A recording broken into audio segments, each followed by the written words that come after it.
to do another video, so why not? I don't know what I'm going to talk about. I'm going to talk about all aspects of stuff, and hopefully, you know, I can help you. I've been asked to do a video about training and exercise and how I can help you with your bronchiectasis, how I can help you with a better life. Yeah, I'm willing to do that. I'm willing to share, you know, my experience, my knowledge. So yeah, I'll talk about that. But before I go on to that, I'll just talk about bronchiectasis in general. Bronchiectasis for me shouldn't just be a lung disease, because the way it affects the body in more ways than one.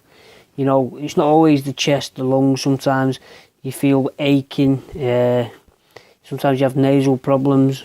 Sometimes you have headaches. Sometimes you feel sick. So just to put it under a lung disease, to me, it doesn't make sense for me. It's a full body disease.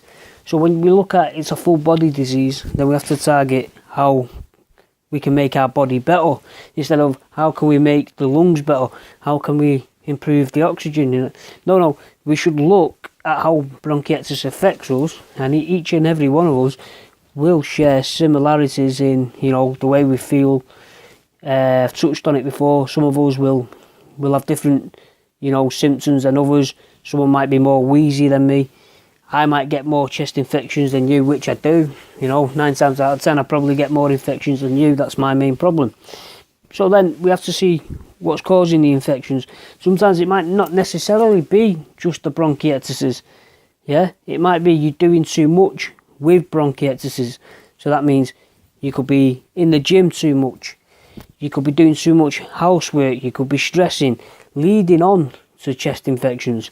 So we have to look at the root cause and how can we reduce these infections.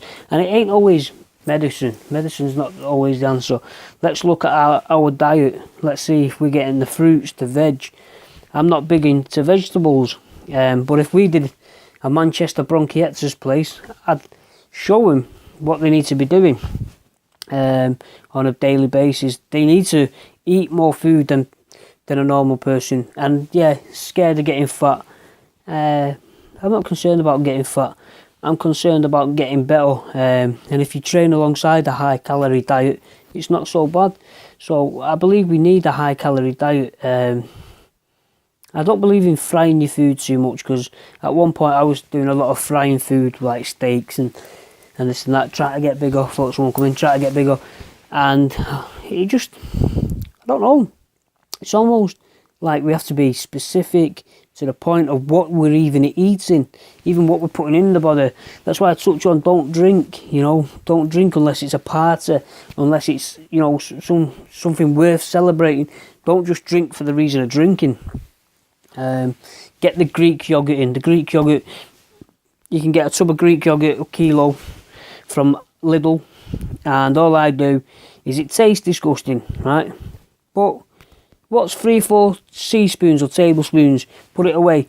Drink some water. Don't brush your teeth. Let that Greek yogurt sit in the mouth a little bit, because it's killing it's putting live bacteria back in the body and in the mouth. Okay, so if we can improve our oral hygiene, that's not just brushing your teeth, that's not just putting mouthwash in, which will help. If we can improve little things like even oral hygiene, then we can try and stop the infections in the throat and the chest. So we can look at bronchiectasis a lot different than just the lungs. What we're putting in the body, what we're putting out the body. Are we not doing enough? Sometimes that's why we're ill. We're not doing enough. Whereas sometimes we're doing too much. That's why we're ill. So we need to find the balance, guys. Lying in bed isn't the answer. Trust me, lying in bed is where we die. And as scary as that sounds, that's the truth. And then we're going down a downward spiral, the way we feel. You know, sometimes it takes a lot of guts. It does. It takes a lot of guts to get out of that bed and go, even if it's just for a walk, even if it's just put the kettle on, have a cup of tea. Yeah, all this heat, drinking, loosens the phlegm. Start your day with a nice cup of tea, if that's your thing, or whatever your thing is. But start with a nice warm drink. There may be juice something after it for your breakfast. Some vegetables. I sometimes juice spinach, drink it. It doesn't taste great, but we're not doing it for taste, right? And that's the same in the bodybuilding world. They're not doing it for taste, they're doing it for results. Well, we're doing it for results, or a bit of progression, to progress in life, to have a better lifestyle. So it's, for me, everything starts off in the morning, because that's what leads us into the rest of the day.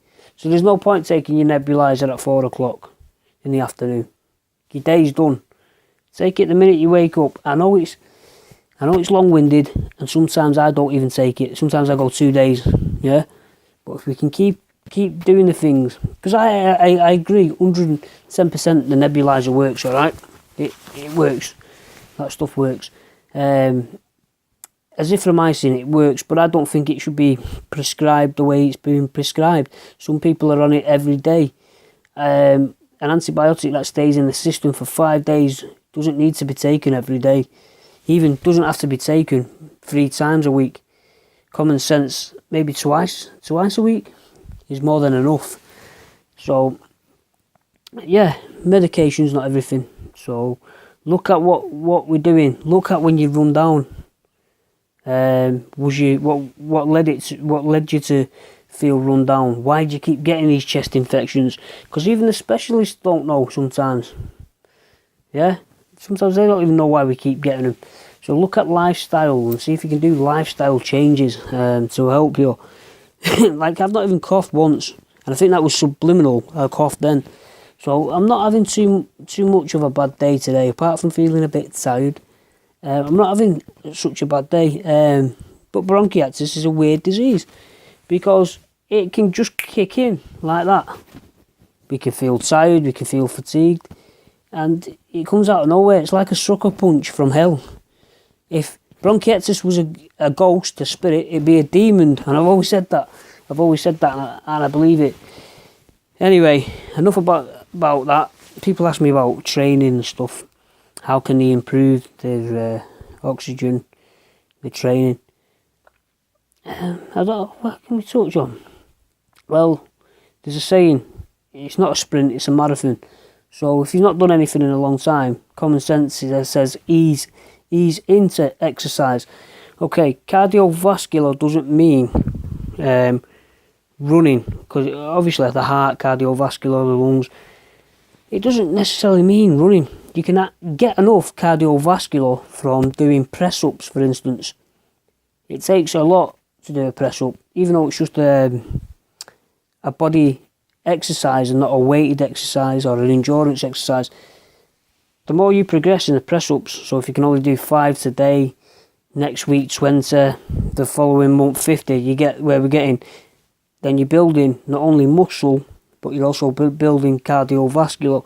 And I think this type of training is more suited to someone with bronchiectasis than doing the sprints, then doing the long distance runs. That's just my past experience. That's all I can give you is when I've done the long distance running, yeah, I'm fit as a fiddle, but I always get ill.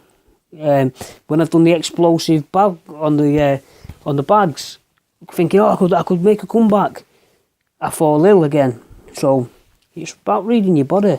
Like I say, press ups, little jumps, not too explosive, but jumping, skipping. These will all improve your lung capacity. Also, a little bike. Get one of them exercise bikes in your house. Don't overdo it. You know what I mean? Nice pace. These things will do.